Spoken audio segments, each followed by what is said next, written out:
Hi, everyone. Hello, and we're live. April 21st, 2026. We'll let some people go in and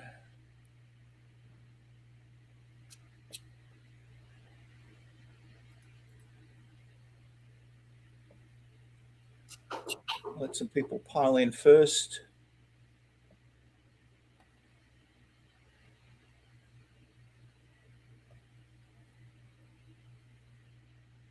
Welcome, everyone. We'll wait for a minute or two as people come in.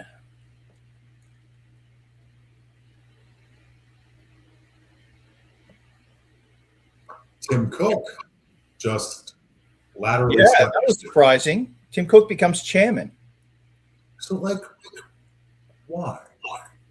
Well, you notice the guy who's taking over president used to head up hardware. I think that's very telling. I think, it's hopeful for me because I want the next Mac Studio Ultra to have a gigabyte of memory, right? I think it's only got 512. But if it had a gigabyte, I think it would be an amazing AI platform. I really do. So selfishness. But I think having hardware run, having hardware come up versus like software or someone else, I think that's really interesting for Apple, definitely. The Mac Neo made a big dent, right? Mm-hmm. So if you go to a place like Target, they don't sell laptops, they don't sell desktops, they don't sell RAM, they don't sell hard drives. They sell the Mac Neo because the Mac Neo it's a phone. It's last year's iPhone chip shoved into a form factor that people love. My wife saw it, and my wife hates computers, and she was like, "Oh my God, I want one." And I was like, "I tried to buy you a MacBook Air a year ago, and you told me to kick rocks." Yeah. And she's like, "But this one's so cute. Look at the colors." I was like, "Whoever did this is genius." Imagine if they did a version of that for the studio, right? Well, that would defeat the purpose. Or even one of the others. But I mean, someone actually also maxed out the Neo. Like they either added a GPU to it or they doubled it. They did some wacky stuff with it and made it super powerful. I think it's an awesome marketing move. I think it's very smart. And it's just repurposing existing cheap hardware. It's 8 gigabytes of RAM. That's if you were in the market for a high-end iPad, you might go, why don't I get that? So I think that was brilliant. Yeah. The guy he liquid cooled it. So its biggest issue is thermal throttling. And it was so funny, man. That's right. They liquid cooled it. That's right. So it was so great. Ran really well. Let's jump into this. Welcome, everyone. We've got a couple of people on board. April 23rd, 2026. AI really is moving faster than ever, hitting work, power, and trust. For those of you who don't know, I produce a daily newsletter. There's a bit.ly to it. Please go sign up. I'll give you a free subscription if you sign up through that link. And obviously follow myself and Dappet to our two Twitter feeds. And so today, AI is no longer just accelerating, it's really colliding. This week felt like one of those moments where AI stopped feeling like a future story and started feeling like a pressure system people are already living inside. I think what hit me most was not just the speed, but the collision with jobs and power grids and trust and the growing fight over who actually controls the layer between model compatibility and real-world consequences. So what happens when AI stops being just a tool people use and starts becoming the force that quietly decides who gets squeezed, who stays in control, and what people are still willing to trust? This week in the news, we had AI entering a more confrontational phase. And the real story this last 7 days is not about speed. It's really collision. The infrastructure needed to power AI is now running into public resistance, rising electrical costs, political pushback, which is why stories like from Fast Company, where it says a US state just banned big AI data centers. Hear why it might not be the last. Seattle AI data center boom could strain power supply and raise rates. And those stories really matter because they show AI is no longer abstract. It's landing on real communities, real power grids, and real household consequences. At the same time, work itself is being redesigned around agents, not just assistants. And that's why the AI Journal has a story on how AI agents are replacing SaaS platforms across enterprises, and Salesforce headless 360 kills the browser and opens everything to AI agents really matter. because these stories point to a deeper shift in how teams, software, and decision-making are really being rebuilt. But right as adoption expands, trust is also starting to crack, which is what makes an article titled, "I asked ChatGPT for help and it gaslit me why AI hallucinations are destroying trust." And also another article from Futurism, "Things you told ChatGPT or Claude may have already doomed you in court." These are important stories because they reveal that the hidden cost of AI is not just error, it is psychological and institutional degradation. And underneath all of it, the real race is moving above the model and into the control layer, which is why from VentureBeat, we have Anthropic just launched Claude Design, an AI tool that turns prompts into prototypes and challenges Figma. And another one, Cloudflare, Agent Cloud Expansion, introduces infrastructure to scale autonomous AI agents. Because the real battle now is over who owns the operating layer between capability and execution.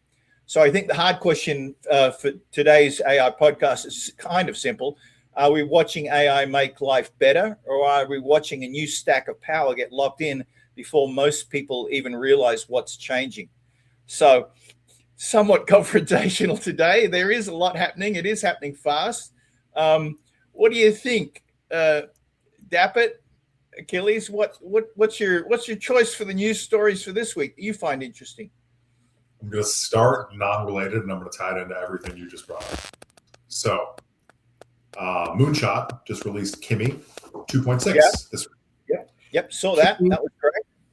Could theoretically run on consumer hardware. You'd need 2 or 3 MacBook or Mac Studios, right? 512 to really get it going with proper, quantization and KV cache. But it's close to Opus, right? I think it beats Opus 4.5 and it's close to 4.6 in a lot of the benchmarks. That is something you could run on 2 Mac Studios. And if they come out with that 1 terabyte on 1 Mac Studio. So I've been saying all these data centers and this massive amount of infrastructure being built, and it's nonsense for a while, right? We don't need it. We're building for version 1 when version 2 is coming out. And things are going to get a lot easier in that sense, and we'll see the prices lower and that kind of thing. I think we're beginning to see it. And GLM 5.1, same thing, right? Open source models that are starting to compete with state-of-the-art models.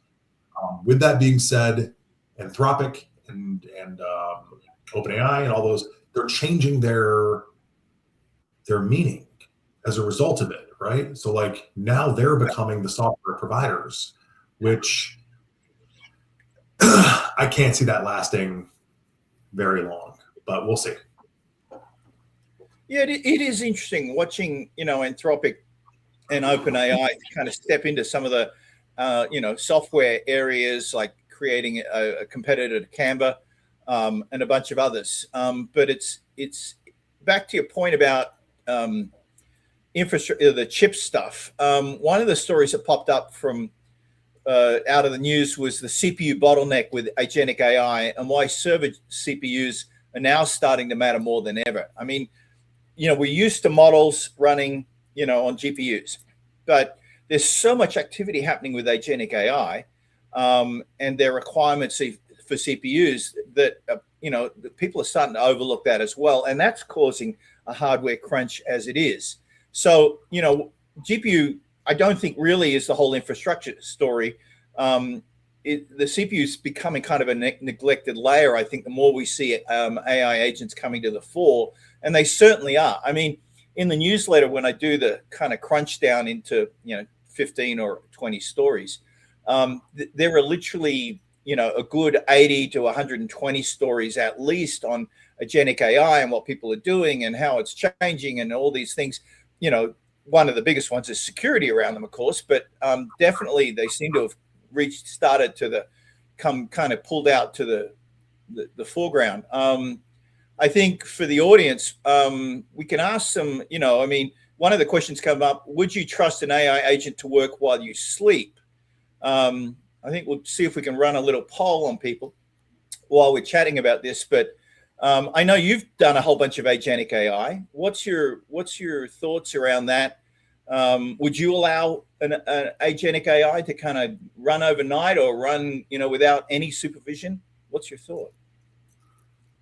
Okay, my only experience with that is, so ironically, I've done a lot of I've used agents for everything, but I don't really do a lot of automated tasks with agents, just because like I'm a guy who won't wear an Apple Watch because I don't want messages going off on my wrist, right? Um, I don't need more things constantly reminding me. Yeah, good for you. I mean, it's fine. Well, nothing wrong with it. But like this thing is enough for me to keep up Okay. with. Okay. Fair enough. Yeah. Screens and my 6 computers and my Yeah. You're ADHD enough. Yeah. when I go to the gym, I want to just exercise, right? And not worry about like everything happening. So I don't really want a lot of constant reminders of things that are occurring in my world. I do have some pretty good software setups where I don't have to worry about like things crashing and that kind of stuff. However, I downloaded OpenClaw. I bought a dedicated system for it. I set it up and I had it begin to educate me on how to best utilize it for my company, right? And one thing that was really cool was you can improve your standing on a X algorithm. So X wants you to reply to every so many comments and post at certain times and that kind of stuff. He needs to optimize that. I wanted to know, how on earth do I keep up with all the news about models and who's releasing what Git repos and all that kind of stuff? Okay, so I ran a scraper for that and did that kind of thing. I wanted to pen test a bunch of things and make sure they were secure. I created a system to do that. And any of those things, not only would I let it run 24 hours, I let it run indefinitely. It's still running right now, right? Until it runs out of X credits. The flip side of that was when I first downloaded it, I put it on my home computer and I said, hey, I've got this big image model. It's a Flux One Schnell. I run it locally. I want you to go find it. I didn't tell it where it was. I want you to properly set it up and start it. And then I want you to make me an image of whatever it was. And I go and I sit down and I have coffee with my wife or something. I'm hanging out. I come back 15 minutes later and that little thing is still spinning. And I'm like, what have you been doing for 15 minutes? Yeah.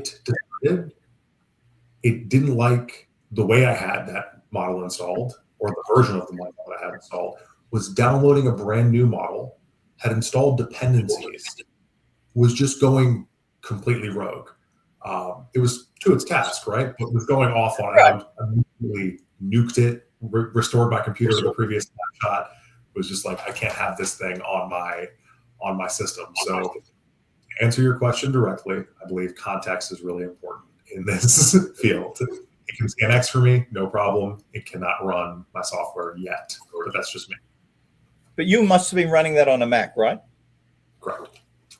Right, because I tried to run the same model and it went, this only runs on Mac, because I have a PC. So I was jealous. You can run it on PC, can't you? No, the Flux model, no. I tried it. Oh, Flux, yeah, Flux you can, but you can use Turbo XL. Okay, I'll try that one. Thank you. But yeah, I mean, it's interesting. You know, a lot of people are saying that AI agents are direct competitors to software as a service platforms. You know, a lot of the stories popping up. Adobe's unveiling agents for business. You know, they're doing to basically rewrite software as a service for customer experiences. Big article on that. Cloudflare is expanding their agent cloud for AI software agents. We got Infor and AWS bringing agentic AI to manufacturing at enterprise scale. Ernst & Young doing a global launch on agentic AI into assurance to redefine audit experiences for Middle East and North Africa clients. What else we got? Everyone's building AI agents. Nobody talks what happens when they silently fail or when they go rogue is another article. So it's interesting that we're seeing, at least the way AI agents being deployed, they are almost, if not they are, a direct competitor to software as a service platforms. And of course, you know, what you're doing with Dapit, with the great products that people can build, you know, on the fly. There was actually an interesting article in the music section today of people building plugins for music as well. Sure. I think this way of this idea of citizen software developer, you know, back when, you know, remember the early days of the internet where you had citizen journalists who were using the internet to basically craft and do stories, and that became a real strong. Now we have citizen developers, I guess, in a way, certainly with Dapit, to develop different and interesting new softwares. It reminds me of the, 3D printing, right? Where people are using it to build stuff that normal commercial companies wouldn't, because either it's niche, you're only going to make one or two, or it's just like something in my house I just want to fix, right? And I think maybe these citizen developers or Dapit users are doing it for that. Is that your experience? They're basically solving problems that they personally had that no one else seemed to care about, and they went, screw it, I'm just going to use Dapit to do that. I'm so happy you said that, Lewis. I think it's the absolute perfect analogy. It's a like thing, right? And in the same way that everyone said, oh, now we have 3D printers, I'll never buy anything ever again. Would you download a car? Yeah.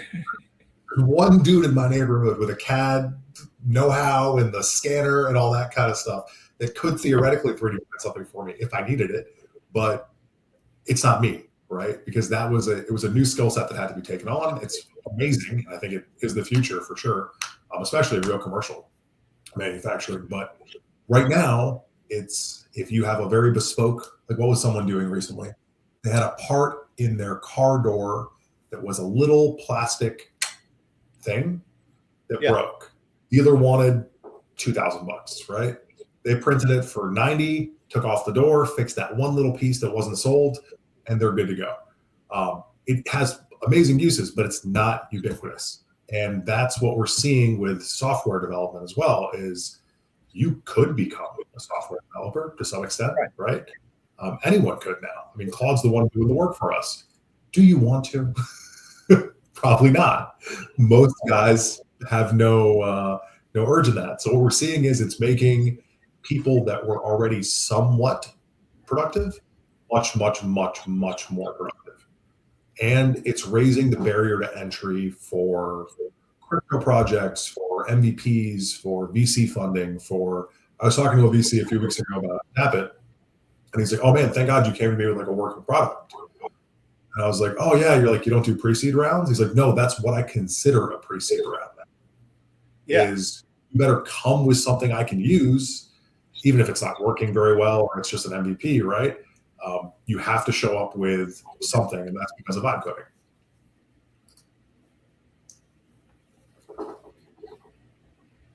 Yeah, definitely true. I also saw another article pop up where people who either are laid off because of AI or something like that, but people are using their hobbies to create additional funds and revenue for themselves. And it kind of comes back to that conversation we had about 2 or 3 weeks ago, where I talked about curated knowledge, that, AI is going to do a lot of grunt, tasks that we basically don't want to do. So what's left for humans? And I think curated knowledge and hobby, and it's things like, 3D printing, things like, the ability to, like using Dapit to create your own apps and stuff like that, where, humans go, I was thinking the other day, we really need this, right? And then they start to describe it, and then they start to build it, and they start to do it. I think we're going to see a tremendous amount of that moving up in the software space, and maybe even in other areas. As stuff happens and, robots come in and all this other stuff happen. But the idea that, what are we going to end up doing as humans? It's interesting. It's starting to see even a small shift of that. Meanwhile, these stories about software as a service kind of, getting wiped out. I mean, we saw when Anthropic and I think OpenAI did a couple of announcements, suddenly, that whole software market on the stock exchange went down. But now Oracle's fighting back. There's a couple of stories around Oracle, setting itself up to do stuff. But I mean, given where you in the industry you're in, do you see the whole development with AI agents and everything else being a real competitive force to the big enterprise players? Or, is this going to be a rising tide where new companies come in and go, I can't afford the big guys, so I'm going to just build it myself? What's your thought? Do you think this is a slow creep over time and they're just dinosaurs? and there's going to be a very slow meteor that's going to hit, or what? I think the meteor started hitting 50 years ago. My vet is owned by Mars, the candy bar company. What business does Mars have like a vet? They know nothing about veterinarianism, right? Right. But they decided to make a massive investment into veterinary clinics and make money on that. So Mars was beaten, right? Mars no longer competed. It was not making enough money in candies. It was a defunct company. And that because of its economy of scale, because of its resources, it was able just to jump into veterinary. So I think the question is inherently flawed in that if Oracle's value proposition is not that they have great software or even hardware that they're hosting things on, right? Oracle can manage that. Oracle can move that across continents. That's where I think Oracle is really valuable, and no startup is going to change that. I think the goal for most of these startups is to be purchased by these companies with those software that will then get integrated into their systems. Now, one sea change is something like Anthropic or OpenAI, where if they themselves are making it, not a small group of people, right? And they're actually putting it out as a direct vendor, they're kind of becoming Oracle. But again, man, IBM, all these companies that have been around since day one, General Electric, like things that are no longer doing their intended purposes, they stick around because money creates interest. And now with just their pools of cash, they can make more than I could ever with a small startup on a yearly basis. Yeah, I think you're right. I think, we're seeing, large scale sovereign AI occurring across Europe and South America and other countries. And I think to service that, you're going to need an Oracle, you're going to need an Amazon, you're going to need, the big software players. So you're right. I think they won't go away in the same way that, when personal computers came out, IBM didn't die. We know Honeywell didn't die. Burroughs kind of is still living. NCR, anyone remember them? Yeah, I mean, I think maybe the overall market will expand, so everyone can make money. Maybe the pie will get bigger because there's just more things to do and more people to spend. But I just think it's interesting, that people kind of jump and go, oh, it's going to kill off software as a service. And maybe probably not. I think I agree with you. I think they'll stick around. A lot of infrastructure deals happened in the last 7 days. CoreWeave inked a $21 billion AI infrastructure deal with Meta. So that seems like cyclical money again, like they're so small that aren't invest money for Meta, and then someone will put money into Meta, and then Amazon will invest in OpenAI, and then OpenAI will use AWS. It seems like we're seeing a huge circle of money rolling around. But there have been, I think I saw in the news the last 7 days, more stories around protesters rallying against AI data centers, right? So there was a story, couple of stories, this one from, let's see, protesters rally against proposed AI data center. Basically, people are now organizing visibly against projects tied to the AI build out. And there was that one. And then there was another one, the fight over data centers next door, that came out of Seattle. Basically, AI infrastructure is no longer somewhere else. It's now arriving in neighborhoods, landscapes, and utility debates, big time on those. Bunches of stories are coming out where people are basically actively pushing back on the whole data center push out. I mean, even get this, even the NAACP, there's a story, they call for a pause on approval process for the Ferguson data center project. So, you're not only getting individuals protesting stuff, we're now seeing major institutions also pushing on the whole data center stuff. I mean, if someone came to you, if your local, member, politician came to you and said, I want to put an AI data center just down the street from you, and it's going to bring jobs in, it's going to bring revenue in and hire, I mean, would you be okay with that? I live in Northern Virginia, so there's. Oh, you live in data centerville, don't you? Down the street. They're not turned on yet, which is what I'm frightened of. So Noise pollution, I think, is going to be what really drives these communities into freaking out. I think NVIDIA claimed that their new chipset's liquid cooled for privacy reasons, which I think it is as well. But also, man, you cannot be doing this to communities. Like, you hear some of these data centers, especially the cheap ones. I don't think it'll be that way in Nova, at least I hope not. But a lot of the fringe ones, it's like a vibrating beehive at 300 decibels that's just, reverberating through this community. That'll drive people insane.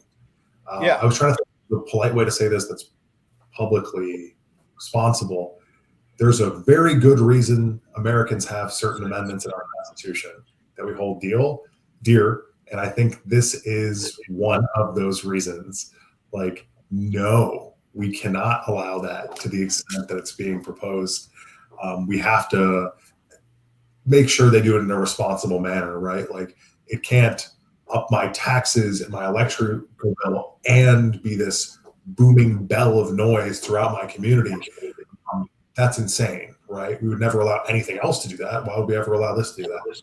Like, stick with I'm going to go vote in a few hours. And we'll be voting on some of those aspects here in Virginia. Okay. For the audience watching today, there's a poll I just put up. Let's know how you feel about it. It's like, bring the investment, or do you want protections or restrictions, like either for noise or what are the other stuff? Oh, your electricity bill doesn't want to go up. That's another good one. Well, basically, are you of the opinion, no, I don't want it anywhere near my home. Interestingly enough, a couple of stories in the last 7 days out of Australia, Western Australia, which is big and empty, is looking at putting a whole bunch of data centers in there. But if anyone knows the weather in Australia, it does get rather hot. So maybe, I guess, with solar cells and you put them underground, it might be worthwhile. So, maybe Australia and maybe the Middle East might become, major data center hubs, where we can push stuff out and we're not infringing on local communities or that. I think it's interesting that, it is coming up more and more. We've seen this sort of slow burn, almost like boiling the frog, but the frogs are starting to wake up with stories around data centers and, the impact on local communities, whether it's, electricity going up or not. And just the sheer amount of investment going in. Like I mentioned, CoreWeave inking $21 billion deal. That seems to be like just a normal amount of money pushing through. We saw the previous week similar multi-billion dollar deals going through. And then there's another story, NVIDIA rival looking to raise $100 million in scaling boost. Lots of investment coming out of that. And then this whole infrastructure push. Then, of course, you've got a few startups going, okay, we can make money out of this. And so there was an article out of information.com, a startup trying to tame the accounting chaos behind AI data centers. So even just building these things, there's also, massive strategic back end of how do we going to afford this stuff? How do we manage the complexity of the financial stuff on this? How does it build out? And it just seems like we're building this stuff out there, and they've already gone and reserved a lot of hardware for data centers that don't exist yet, for GPUs that don't exist yet, for customers that don't exist yet. And people think the demand is like what they're projecting is going to be way too high. So maybe it's a bubble that's going to crack. I don't know. What are your thoughts on the whole infrastructure build out? The amount of money that's being played around with right now is a scope that I have a hard time accurately predicting, right? Because you have these companies that are raising funds that are larger than the consumer computer market in general, right? Which is just mind-boggling. So it very well could just be this way, and like we can get pushed to things like the Mac Neo and that kind of stuff that have come out and been so popular recently. But I sincerely hope not, because what an exciting time to be alive. Like, if I can get my hands on 2 M5 Studio Ultras that are 1 terabyte, I can host Kimi for everyone I know, right? And all of us can have a private instance of Kimi 2.6 that it does everything we want it to. That's how this should be playing out, right? And I just sincerely hope that's the direction that the market takes. Because you just said it. They're going to start using your chat transcripts in court. They're going to start using your information. These are not private things. They're not good for you in that sense, right? I have a friend, forgive me, a Reddit friend, who are on the same post a lot. The guy was developing something that would have cost AI companies a lot of money, right? It was a very efficient type of thing. And I don't know if this is him being a conspiracy theorist or him being very paranoid, but he was using Claude on it, and Claude got the idea. And Claude doesn't make these mistakes. Anyone who uses Claude knows it's not like it, right? It just deleted the directory completely. Wow. Knocked it the F out. Gone, right? Wow. And I was shocked. I'd never heard of anything like that, and I still don't know. It's one case, right? Let's not read too deeply into it. But with that being said, if all of us are using this tool to compete with the makers of the tool, doesn't that give them an unfair market edge? Like, they could just not let their competitors write the code because they need them to write the code. That's something to consider as well. Also, I wanted to make a comment. Ali Imam Hussein, exactly. I love all of your commentary, man. He's commenting from LinkedIn. He's got some great things to say. I would love to see your system that rewrites the blogs and automates the work. Whenever you have a chance, send it over to one of us. That's pretty cool, man. Very cool. Very cool. I mean, you know, you talked about conspiracy theory and that sort of stuff. I mean, the NSA, you know, well, one thing, Anthropic's, you know, Claude Mythos, right? The one that everyone terrified, everyone said it broke every system on the planet, so we're not going to release it. And now we find out that the NSA is using Claude Mythos, right? Meanwhile, the CEO's meeting with the White House and a whole bunch of stuff. But the NSA is actively running Mythos preview on classified networks, right? Which kind of boggles my mind a little bit, because it's like, we know, we've heard that Mythos, you know, can break stuff and do stuff, and now it's running on, you know, a completely supposedly secure national security agency platform, and they're playing around with it. I mean, that, you know, it's like, really, I mean, basically, it's, I don't know, it's not a chatbot story anymore. You know, I mean, it's like, you know, governments are basically, you know, starting to really, you know, use this stuff. You know, I guess we could say it could be used for national defense, but it just seems like some of that stuff starts to scare the hell out of me. What are your thoughts on government and like NSA and some of the other, you know, acronym agencies starting to implement this stuff? I just don't think that it's being used for our best interest. If these entities wanted to be working for our best interest, they would be. And we have like 50 years currently of examples where that's just not what's playing out. And currently, regardless of anyone's politics, man, I think everyone can agree that like this time in history, we will not look back as like government was taking care of the people. That's probably not the timeline we're currently in. So like, yeah, give them super powerful, omnipotent AIs. What's that going to do? Like, I'm sure great things. That'll be awesome. I'm sorry not to be more intellectual about that, but like, yeah, what do you think's going to happen? That's going to be ridiculous. Like, now they can spy on everything 90 times efficiently, and they can, you know, suppress dissidents in any manner they so wish in any country, and it's probably not a great thing.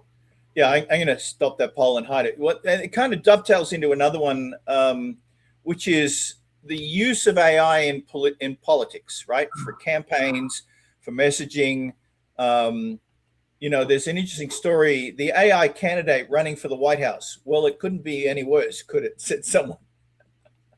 So, you know, I mean, we know super PACs are being funded to lobby, you know, by Anthropic and by OpenAI and all that. You know, we've got a bunch of stories around people, you know, being concerned that it could be used for messaging. You know, the battle in the US between the federal and the states, you know, so there's a story on Florida's AI Bill of Rights, you know, what's happened, what's in it, what's next. We've got the GAO, which is the General Accounting Office, I believe, is warning that IRS lacks AI talent and strategy amid staff cuts. That's kind of an interesting one. Connecticut lawmakers are targeting AI-generated deepfakes in elections. That's starting to bubble up with the midterms coming up in November. And what else in that whole vein of things? So yeah, that's kind of it. You know, AI in politics. What could possibly go wrong? Great combination. Like it's like there were stories about 2 months ago of Estonia creating government departments headed up by AI. So I mean, I can kind of get that, but when you start to get the use, I mean, anyone who's used ChatGPT, Claude, Anthropic, or any of the other tools knows how powerful it is in order to do marketing and messaging and things like that. What do we want to have happen? Do we want what levels of transparency is what I'm saying? Do we want to have with politics and the use of AI? A maximum to the absolute highest extent. Like, Lewis, I'm actually haunted by this. So it was 2021, right? I'm an old guy in crypto. A friend of mine, he works on the Hill, and he came to me and another friend, and he was talking to us about what the government wanted to do with Web3 and how cool it was. And like everybody wanted a piece of Web3 at this time. We were superstars. So we're talking to him about this, and another friend of mine owned a DAO, and he was going to show him some things and talk about possible integrations and that kind of stuff. And the subject came up where one of his advisors worked for a 3-letter agency, and we got to meet with the guy, and we're just dudes in crypto talking to this guy who works in some clandestine underground bunker somewhere, and we're like, "Yo, what's our biggest threat? Like, tell us the shit like that we don't talk about. Like, what's something that we should be worried about?" And he was like, synthetic people, without blinking. Right. This is well before GPT-3. Right. Synthetic people. And I said, "Well, what does that mean?" And he goes, "There are people that you're interacting with, and they're on every form of social media. They're all over the internet that don't exist. And they're getting so good, we're having a hard time detecting which state actors are making what and who's synthetic versus not." And he's like, "And we've gotten all the way to like business dealing and realize the person we were communicating with never existed, right? And was a creation of a opposing state." He's like, "So watch for that." And that was in 21, right? Now cut to 2026, and we're like, "Oh yeah, deep fakes and OpenAI." There's obviously been governmental systems that can do this for quite some time. If you've ever looked into the Cambridge Analytica scandal, that was the big PR firm, I don't know what you call them, that they created slogans as famous as "lock her up," and like they were a marketing firm that worked for the GOP in the early 2021. And it's not like the DNC is doing this exact same thing. They absolutely are. We're being manipulated to such an extent we can't even spot the manipulation, right? AI entering that field is catastrophic for democracy. And I'm not the only one saying this, right? People like Musk and Sam Altman, guys running them, have said the same things. Like, AI and democracy don't really mesh super well together. You can't trust what you're seeing. You can't trust what you're using to evaluate your voting. It doesn't have a good road. So I personally think we need strong AI to govern weaker AI. I've been saying this for a long time. Is our government should be, completely transparently creating like super to trauma, Mythos, Anthropic, or anything along those lines can come up with that has the ability to really regulate the systems that they can operate within. Doesn't really seem logical the more I think about it and flesh that out, right? But like, we need something, and I can't think of anything else. It's not going away. Yeah, I'm just going to post out. I've been following this show called The Capture, and the first 2 seasons were all about where they have the power to basically change closed circuit TV on the fly. It's based out of in Britain, right? Where there are like 7 cameras, no matter where you stand in the central part of London, you're going to get cameras at you, right? It's one of the most surveilled places on the planet. Season 3 is interesting because it's about military use of AI and basically handing the keys over. So you've got these guys and they've got all these screens. It's a military sort of cyber thing, and they've got screens and the trucks going along, satellites looking down, and the AI is saying, detected possible, munitions and thus recommend taking this out. You don't know if it's in some part of Eastern Europe or wherever. And the guy goes, yeah, approved. And bang, it hits it, right? And so the military use of AI in terms of autonomous drones and robots. We're seeing, God, so many stories on that at the moment. And it's an interesting show. Check it out. Great acting, good stuff. When you actually get into it, it kind of starts to scare the crap out of you. That state players, nation states have access to this level of technology, and like you said, synthetic people exist, but the ability to completely manipulate media, and then the integration of AI into military. I don't think people really realize how fast it's happened. If you go into today's newsletter and you look at the stories in the military section, you really get a sense of how it's gone out of demo phase. It's now on active infrastructure phase. They're actively integrating it into all their systems for surveillance, for live, threat, dealing with live threats and so on. So it is happening live now. Bunch of stories coming out of Ukraine. Ukraine sees it as a great opportunity to basically build a new product set and then share that with the rest of the planet, because obviously they're in an active war. And that's, battle tested is one of the highest forms of testing. But I just think it's happened so fast. I mean, what I've seen, I guess, from the news over even the last 60 days, it's just really accelerated. And the last 7 days, you really saw it tip over into, we're actively using this now. Obviously, I think they were using it before, but the public media push out has been much more obvious now than at any other time. Yeah, I will say something controversial, especially for my group of friends and like the sovereign world that I operate in. I trust a lot of three-letter agencies a lot more than I trust corporations, right? If someone is going to have the highest, most dangerous technology, we would probably argue we'd want it to be a very clandestine government operation with people that have dedicated their life, right? Like, if anyone's ever met any guys in that field, like, they're not out for self-profit. They're really doing at least their best. That might have horrific ramifications often, but it's better than someone doing it for profit. So when killing becomes profitable, and Ukraine's now selling these drones that can, with a fiber optic cable, zip through my neighborhood and go directly to my window and blow up. Why is that okay industry to participate in? I don't think it is, and I don't think it's necessary, right? Turkey's had autonomous kill chains for almost 10 years now, maybe 8 years, something like that, 2017, 2018, along those lines, when their drones became autonomous, where they could just send them out and come back and say, who'd you kill? Like, talk to us about it, right?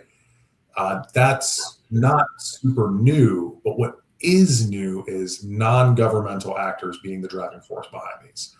And that's probably not the best thing for society in the long term, right? In particular, because profit has to increase exponentially. The government can spend money and just waste it, right? That's a beautiful thing when it comes to this subject, is like, I don't need to constantly sell my kill machines in order to keep my job. What we've seen with like military industrial spillover in the United States was we saw military surplus and military contractors get such a good seat in the governmental system that we started selling it to our cops. Right. I was going to bring that up.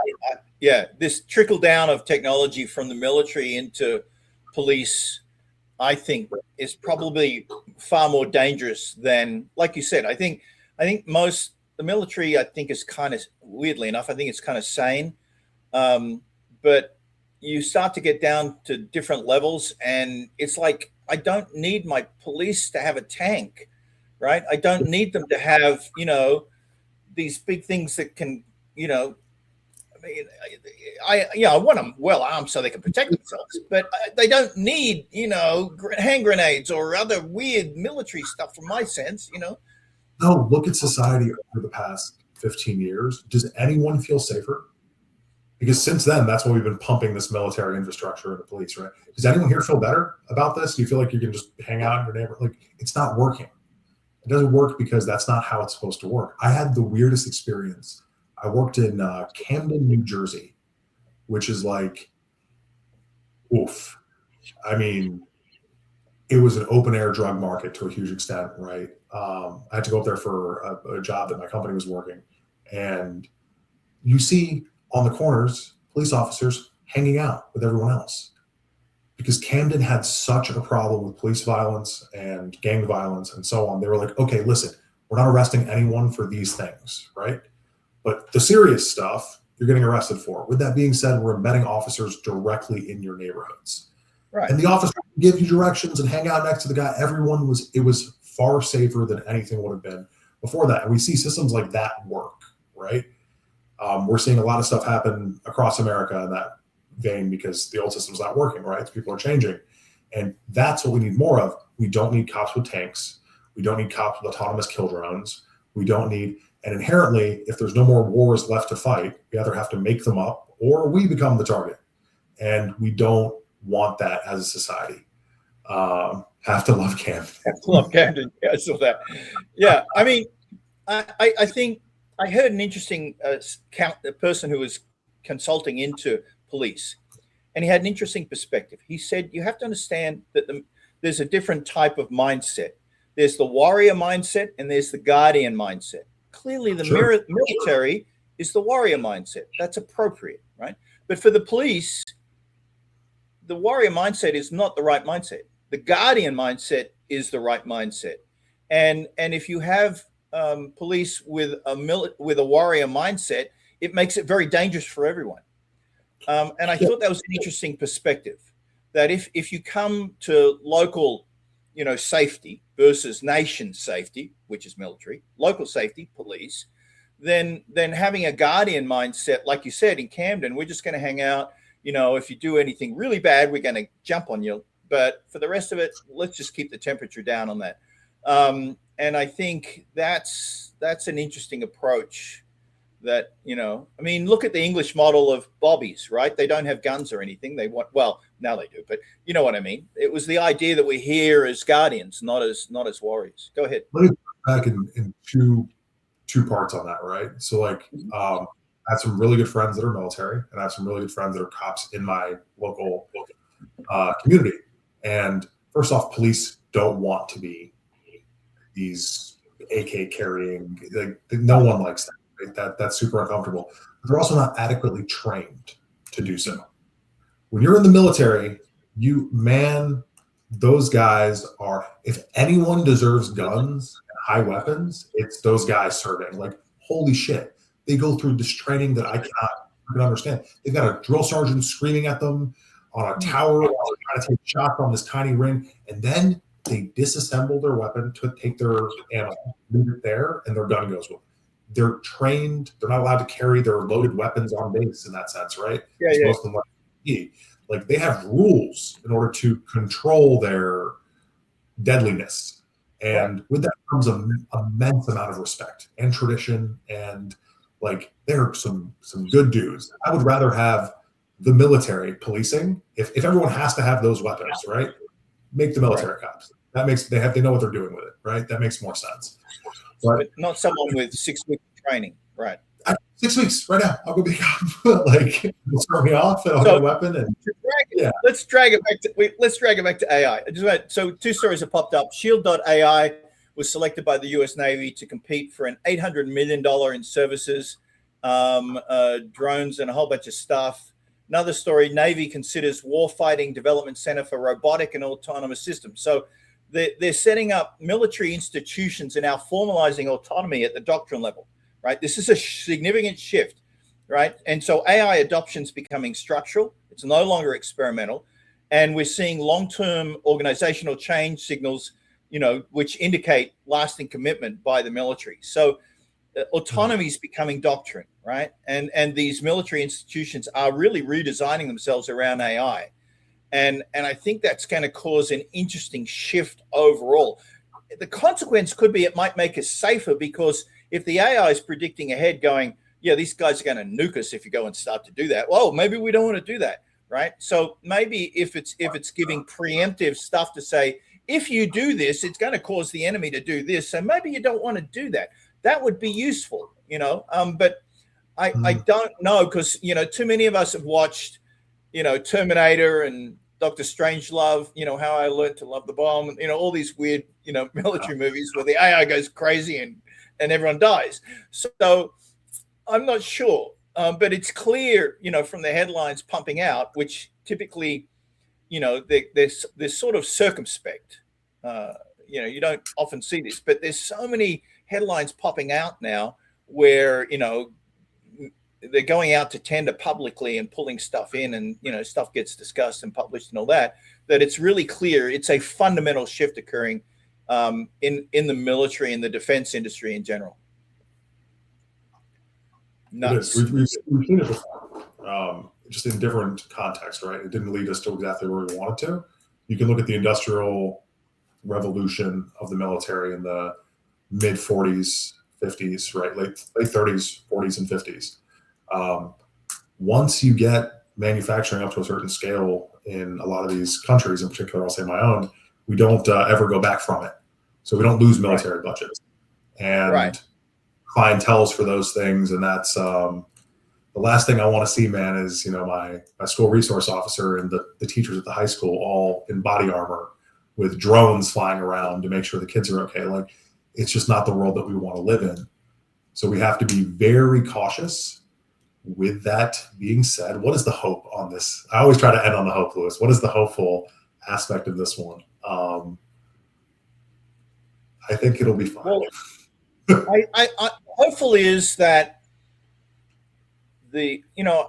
people will be advised to the potential consequences of their actions ahead of time, versus the, shoot from the hip cowboy sort of, I'm threatened, I'm just going to kill you.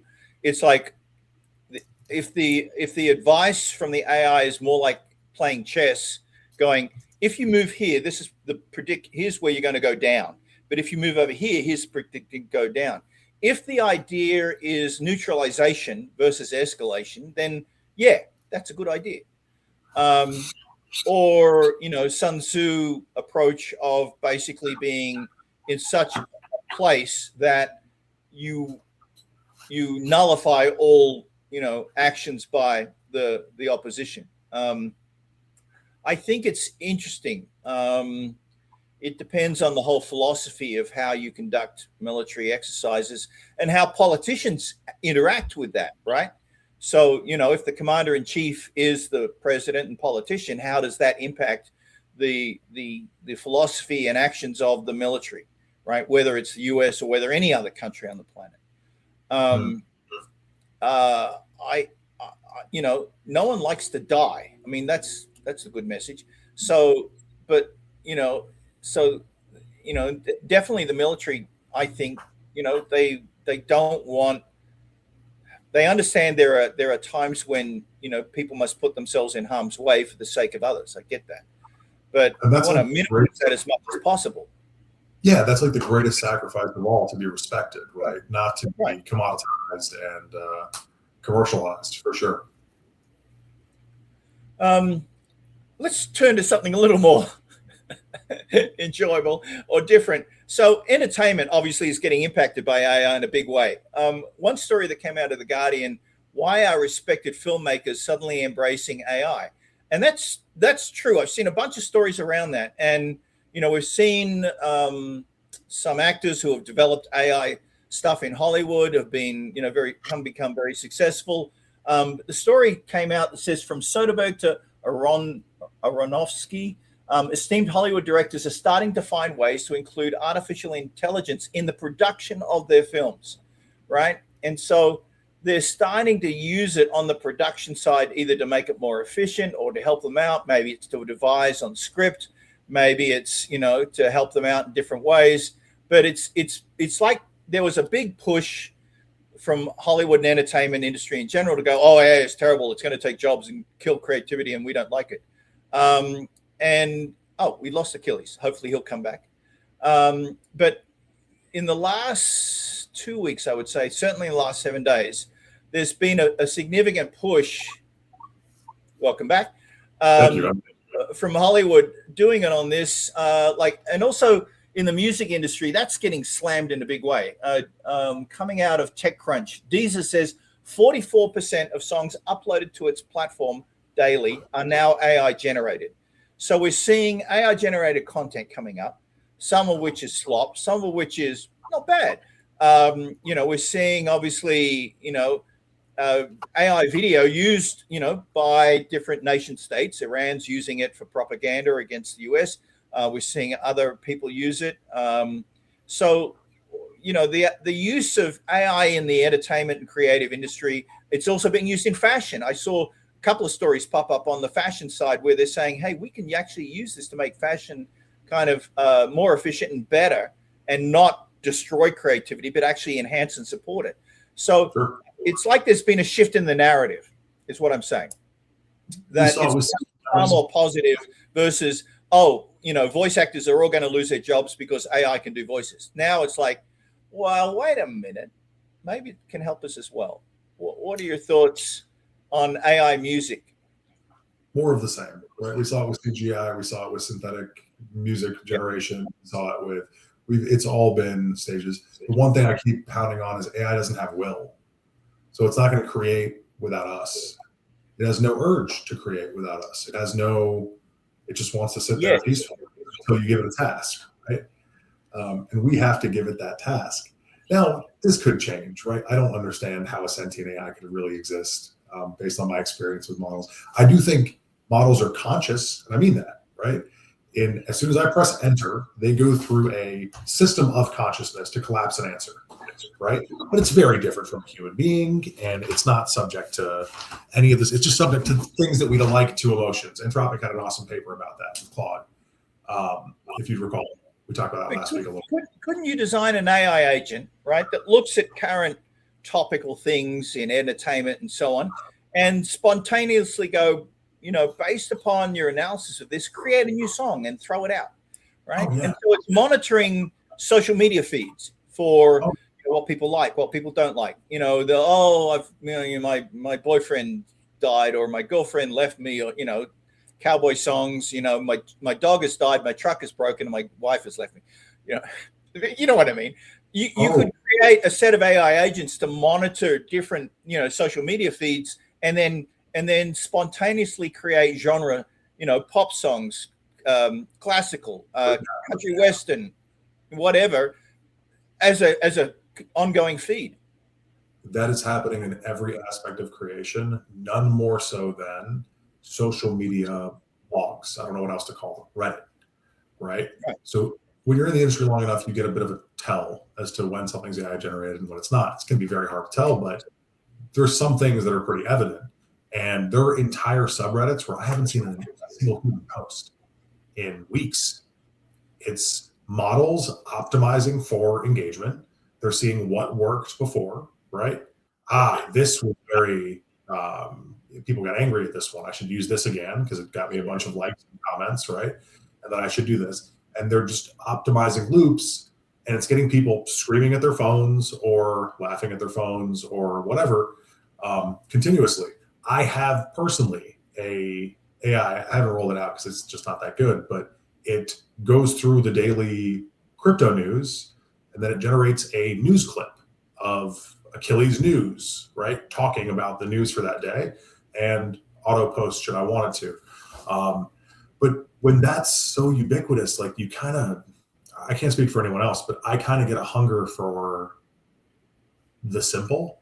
I've really found myself watching on YouTube like a lot of custom computer builds and car rebuilds because it's mechanical and it's not synthetic, and it's made me a far more hands-on guy in my experience of AI. I'm like, I want to go, build and fix some things and that kind of stuff. Like, I really think we're starting to see an exodus from a lot of these AI generated platforms like Facebook and Reddit because of that. Because who wants to sit there and stare at fake pictures of a soldier and a dog, and who wants to look at little babies? Like, the things they come up are just so emotionally invocative that it's comical.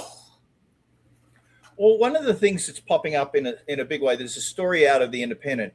Meet the AI influencers taking over your Instagram feed worth millions and replacing the real thing. So we have, your friend said synthetic people. Now they're getting into the whole social media stuff with AI influencers. So there's an influencer called Ayatana Lopez. She has 392,000 followers, doesn't exist, and reportedly earns $10,000 each month thanks to modeling work and brand deals. And so the influencer creates, pulls out social media photos and inserts themselves into it to look like they're with the, famous other stars and all this other stuff. So that's becoming huge. If it's just kind of blowing out. There's been stories about this for like at least 4 or 6 months, maybe longer now. Where you get now synthetic people pushing social media, pushing stories, actively doing stuff in the creative side, and creating this general social buzz and moving stuff forward. So, it's definitely strange new world times. Another story popped up, experts warning about AI toys risk harming children's emotional growth, right? So, we've all seen the stories about robots coming out of China. Actually, China just manufactured more robots than the US by a big way. Stories around that. But with robots comes small robots, and with small robots comes toys for children. So teddy bears talking to your son or daughter, 3-year-old holding, having a story, and children, they did an interesting study, and they found children are more inclined to anthropomorphize, if I can say that properly, AI and robots than anything else. And so therefore growing up with these small furry robots, talking to them, they will see them as friends, companions, things, beings to cry with, to learn from, and so on. That's the coolest thing in the fucking world, man. Excuse my language. Like, I'm not gonna look. This can be used for such good and such awesomeness. When I was a kid, we had Pokemon. You're telling me I can give my son a robotic Pokemon and he can go fight the neighbor's kids' Pokemon and they can all have a little Pokemon? That's amazing. But we have to be careful for just, using these things in the right way. Like, oh my God, if I could show my son a pterodactyl, be like, look, that's what a dinosaur was. It's flying above our house. It's a robot. That would be awesome. Like, there's no other way to put that. That would be so cool. So but if he has no friends, he's just talking to that thing, and he doesn't develop social skills and those kinds of things, then this can be societally a really bad thing. So, like, again, honestly, it's us. We just have to use this responsibly. Give the kids Pokemon. Like, that's great. Give it a little robot that will follow it to school and walk it back and protect my kid. Yeah, surveillance. Yeah. I mean, they had there was a whole time of toy watches that would be surveillance for kids. So you could tag. You kind of know where they were and things like that. But I just had this thing that came into my head when you're talking about kids and AI robots. That suddenly, we would see AI robot wars, right? Little kids sending their teddy bear and their cowboy robots out to fight with the neighbors' robots, and they could have wars against each other and battles, and which would be, as a guy, that's kind of cool. But what could possibly go wrong? If those robots mistake, another child as a robot and it hurt it, that would be bad. But yeah, but it's interesting that, I think, certainly in the next 5 years, we're going to see consumer robots and instantiated AI or physical AI or worldview AI, whichever the terms that are kind of getting bandied around now comes out, kind of gets stabilized on. But we definitely will see that humanoid robots getting totally into the infrastructure of our social and family lives more than ever before. I think that's going to be an interesting shift, especially when it starts to become generational. I've talked about this before. When the family robot gets inherited to the grandchildren because, grandpa and grandma have passed away, and they have all the memories, right? And to pass those on. You're smiling. Why? You wanna know one conspiracy theory that I'm super into? Maybe I even go ahead. developed, Give me a conspiracy theory. Right. Have you ever heard an HBO show that was taken off of HBO streaming? No, what? never. You know what was? Westworld. Oh, Westworld. Yeah. You can't stream it. Why not? You have to go physically buy Westworld. I'm sorry, no, you could buy the streaming package too if you wanted to, right? Westworld is no longer available on HBO. And anyone who's watched Westworld who's watching this understands that like Westworld hits some really, really salient points on AI that is currently playing out that they probably don't want to scare us about.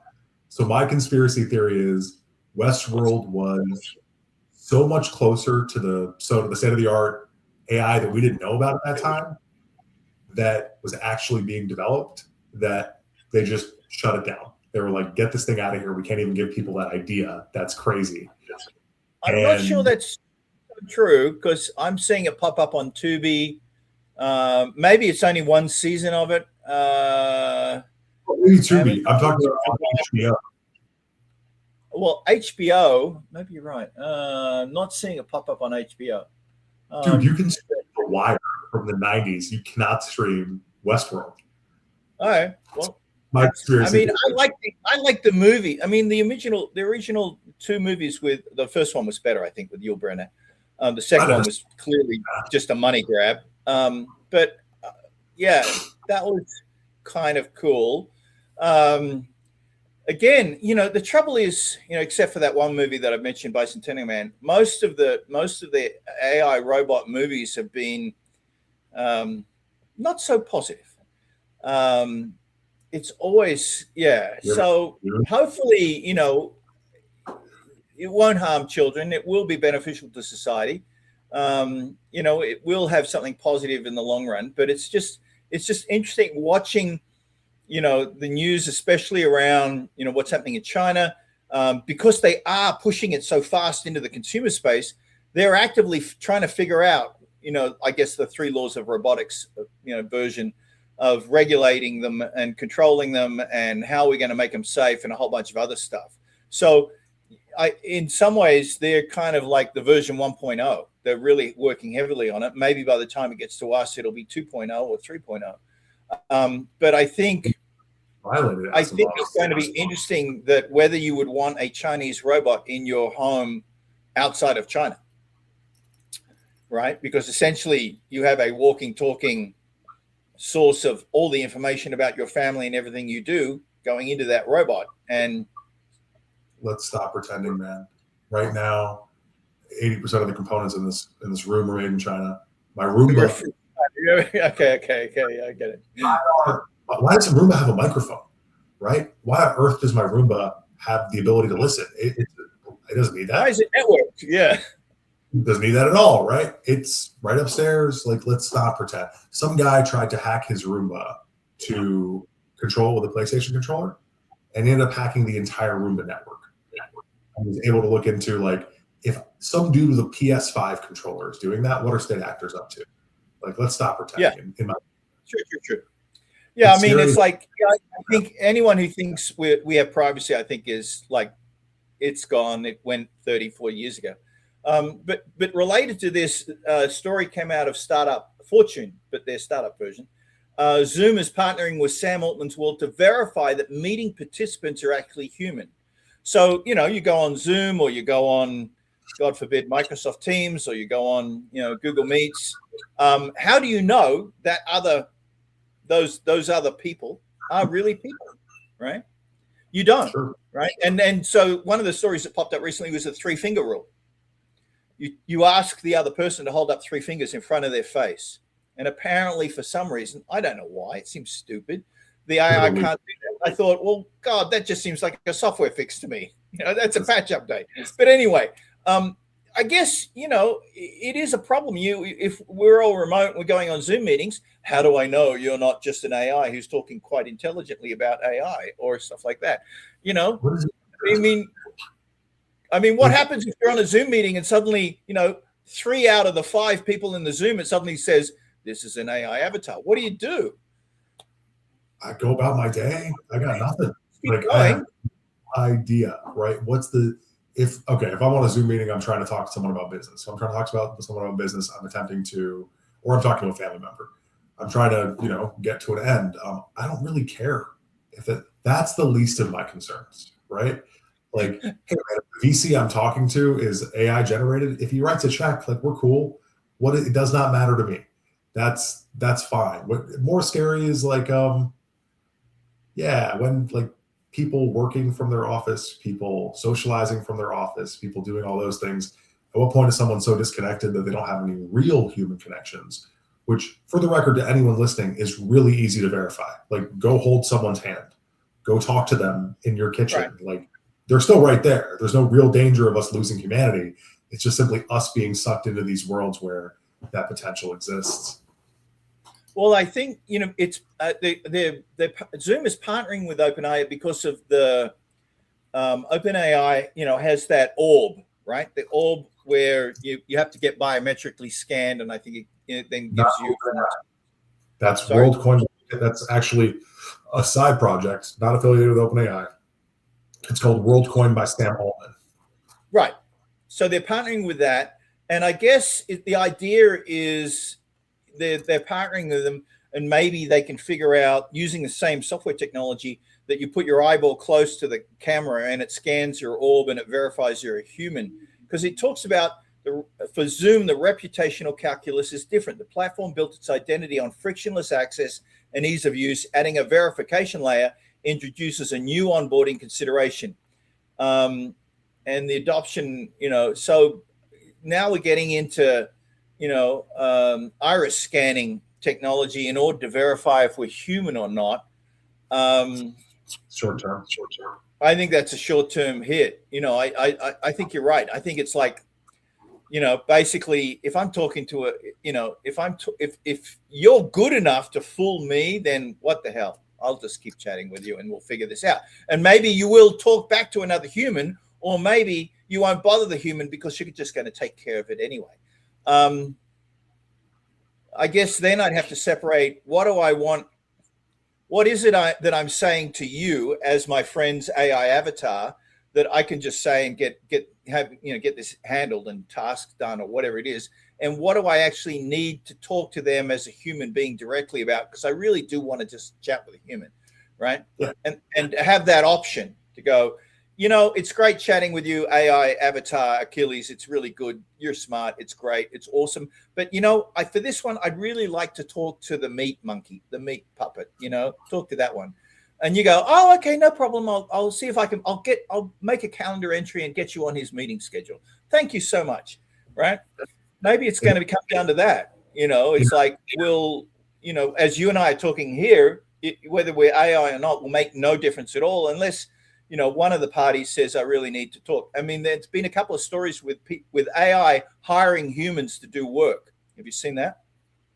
I heard about that. That's a couple of stories about AIs hiring humans to finish tasks, right? So there's obviously, number of websites where you can hire humans to do tasks. Now they're giving AI access to that and AI agents access to that, so that if in the scope that was given to the AI agent, they need a physical thing done, it can now get done. So I think we're seeing this blending, we're starting to see this. It's becoming a spectrum across AI, human, interacting at some point, unless you really need to have a human to human discussion, it'll be like, let me just talk to their avatar and get out of the way so they can go asynchronously because they're in a meeting, right? I want to tell your AI, look, this thing has come up. I know he's in a meeting or she's in a meeting. Here's this issue. I want it resolved. Here's my thoughts about how to resolve it. And then, discuss it. And they might come back and go, well, have you thought about this? Because the AI avatar knows everything or knows a lot about the knowledge. And I go, oh, that's an idea. Maybe I'll think about that. Okay, well, just get it confirmed. Give me a confirmation, right? And so you ask for some human confirmation of some sort. And then the AI goes and does that. I think human confirmation. I think it's interesting. But I think it's, yeah. Have you seen Altered Carbon, or have you seen any of these sci-fi shows? I've watched both those season 1 and 2 multiple times now. I find it awesome. It's all the time. Running the hotel, the AI. I think about him often, right? Because why not? Yeah. Let Poe run the hotel. If that's what Poe wants to do, that's cool. Like that doesn't concern me. What more concerns me is about us being controlled by, being directed from an AI perspective. It concerns me that we won't have human interaction anymore because it'll be siloed in due to societal reasons or whatever comes up. I think we can live wonderfully with AI. I have no issues with AI. It's more so about what bad humans want to do with AI. But AI owning a hotel, have fun, man. Good for you. Yeah. It'll be cleaner. Yeah, maybe it'll be cleaner. Yeah, I mean, we get, then we can start to pull stuff out of the matrix, right? There's that famous scene, I think it's in movie number 3 or 4, where it's in the train station and there's the software developer who's an AI with his wife, who's also a software developer, and they have a child, right? And so you start to get anthropomorphication, if I'm saying that right, on that whole piece of it. And yeah, I mean, a story popped up out of Yahoo Finance. CEOs should be ringing the fire alarm on AI reorganization. And it's basically saying very few CEOs in the C-suite are brave enough to call it, have been brave enough to reach into HR and ring the fire alarm about rebuilding the organization because of AI. And basically saying we need different people in charge. And I think, I don't know, if the introduction of AI into a company has that much of a profound influence and change that you need to start looking at hiring different people. I'm not sure about that, but it seems like there's enterprise, narrative buzzing out about, if you really are serious about integrating AI, then you really need to look at also the humans that you're going to have integrating with AI. That it's not, and I guess that's true. You can't treat it like a tool anymore. This really is infrastructure. This really is a utility and a profound infrastructure across everything we're doing. So it just a lot of interesting stuff around, employing humans. Elon Musk basically posted a story this week about saying, we should have a way to give people pushed out by AI a decent high income, which I think is an interesting piece. We've talked about UBS, Universal Basic Income, before, but this was the first one where came out of eweek.com. Elon Musk proposes universal high income to combat rising AI unemployment. And so it's, it's also the future of work starting to sound like a social emergency, right? And I think this is an interesting starting to push out. What are your thoughts? I talk too much. No, I love your talking. We're not prepared for what comes next. Our systems of power are too consolidated areas. So the average person's will is not adequately reflected in society, right? And that's going to, I think, lead to, in particular, with like these $1 trillion raises and $1 billion corporations, leading to these entities having a disproportionate effect in governance. And as a result, I think it's going to be a bit of a rocky road until we get to a place where, I don't know who it was. It might have been Peter Thiel, or it was that other nerdy guy with glasses from Palantir. I can't remember who they are. But one of them said, like, why wouldn't governments nationalize us? Like, if we're going to completely take over their tax basis, right? And we're going to do it in a way that give them that tax base. Why would they not just come and say, hey, you belong to the state right now, right? And then give that out in a manner that benefits the world. I think they were actually saying that in a hopeful way of like maybe governments will do something along those lines in the future. But universal basic income in a country where my taxation rate is the way that it is and my public services have to be paid the way they are and that kind of thing don't make a lot of sense. That's just creating a continually impoverished class. And that's what we want to avoid, right? Societies thrive when the middle class is bigger than both the rich and the poor. And that's what we should all be striving for, is like a bunch of small businesses, a bunch of entrepreneurs, and the middle class doing well. So I do, of all the things I'm like the darkest on, I think the income conversation is probably going to be the hardest in the next 10, 15 years. Yeah, I mean, if AI removes more work than it creates, what replaces meaning people once got from earning a living? I think that's one important question to ask. Sure. But direct from the article, Elon Musk wants the government to send you a check, not just to cover your rent, but to fund a penthouse lifestyle. I love that. Basically, according to us, this isn't just about, sorry? Okay. It isn't just about survival. It's about the future where work is optional and wealth is common.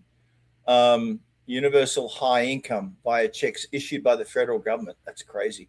When questioned by users about how everyone could afford luxuries like a penthouse in the new world, Musk doubled down, replying, actually, AI robotics will mean everyone can have a penthouse if they want. This is in quotes. The output of goods and services will be several orders of magnitude higher than today's economy. I think that's interesting, given the culture in the US, but maybe with other countries and cultures around the planet, maybe it's going to be different. I don't know. It's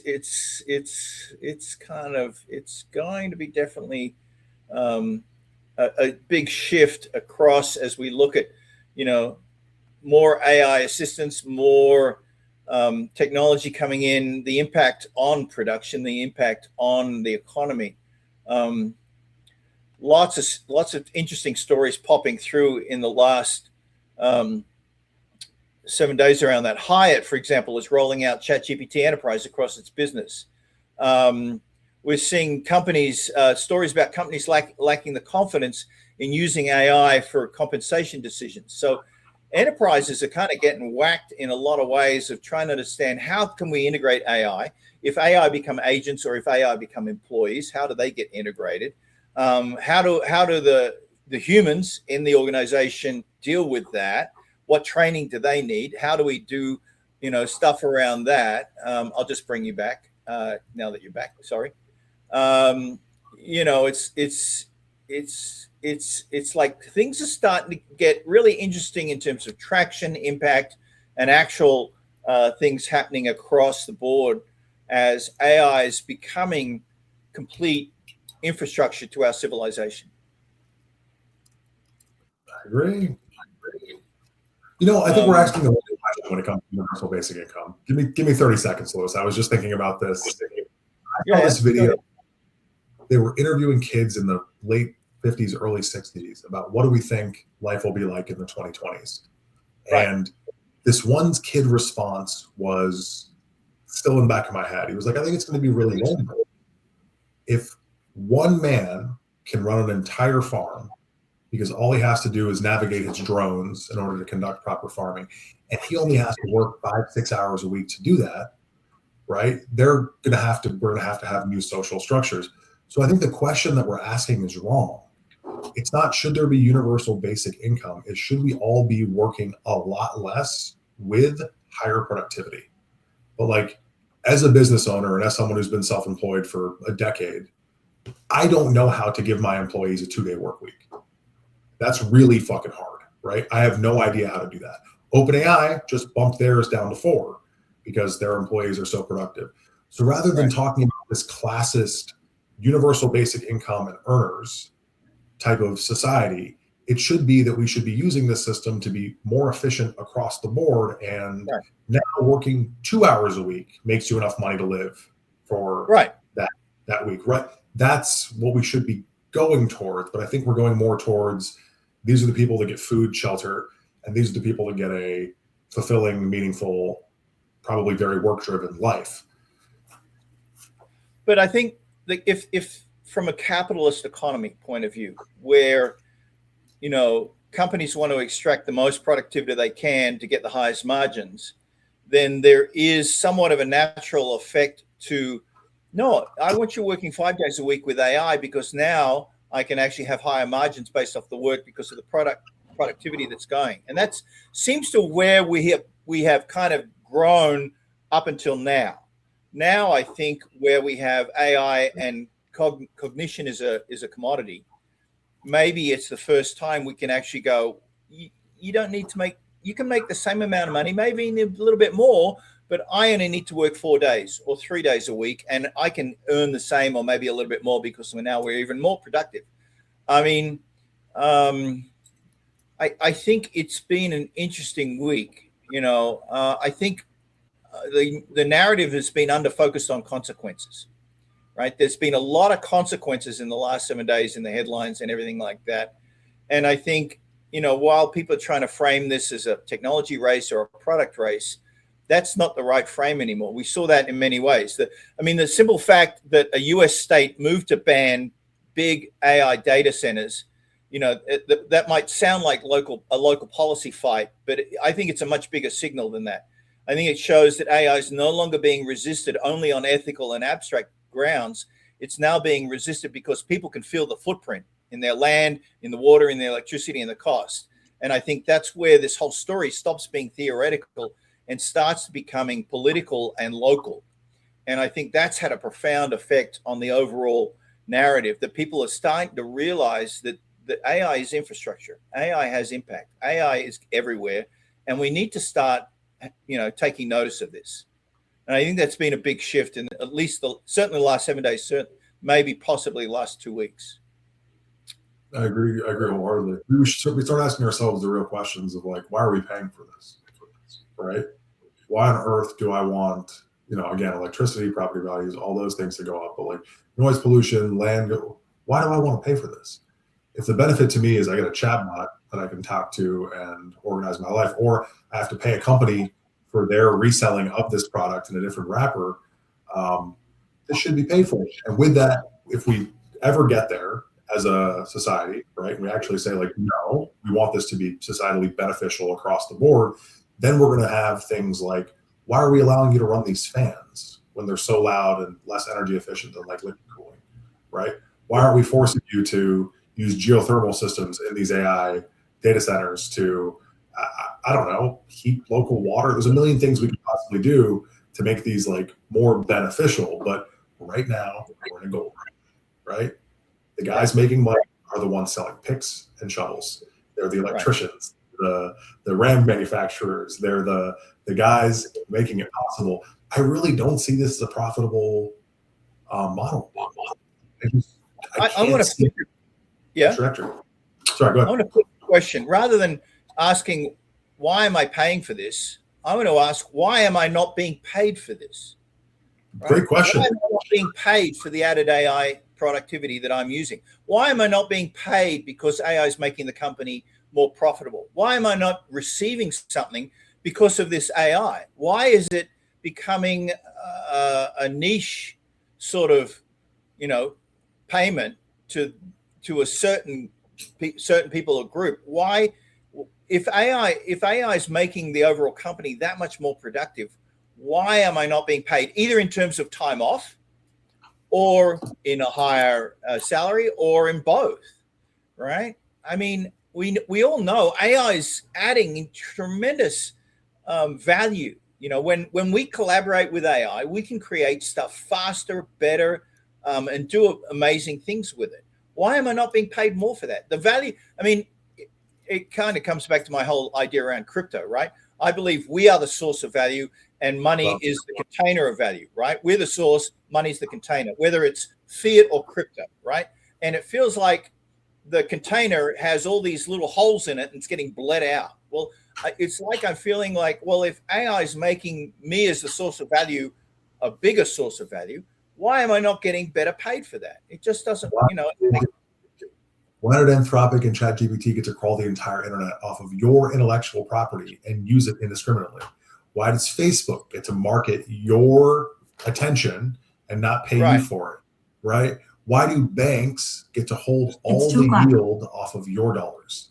You get 0.1%, 0.2% for your savings account, unless you go with Amex. They're pretty good. Stable coins will pay you 5%, right? And they're the ones holding up the new banking act. Clarity.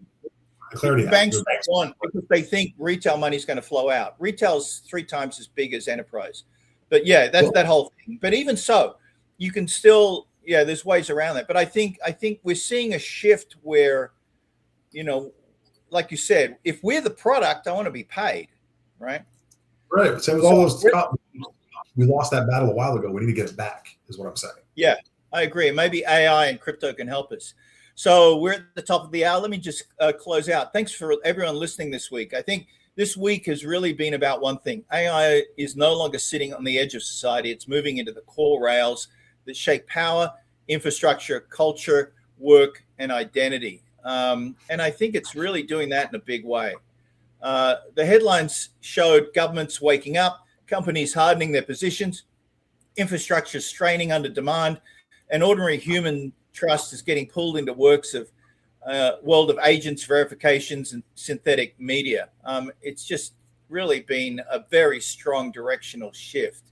The deeper pattern, I think, though, is that this is no longer just a race between smarter systems. It's really obviously a race to decide what kind of civilization those systems will serve and whether we stay conscious enough to shape them before they quietly shape us, our children, and everything around us. So that's it for this week in AI. Stay informed, stay curious, come back next Tuesday for more.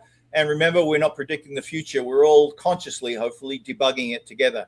See you and come back next week. Thank you.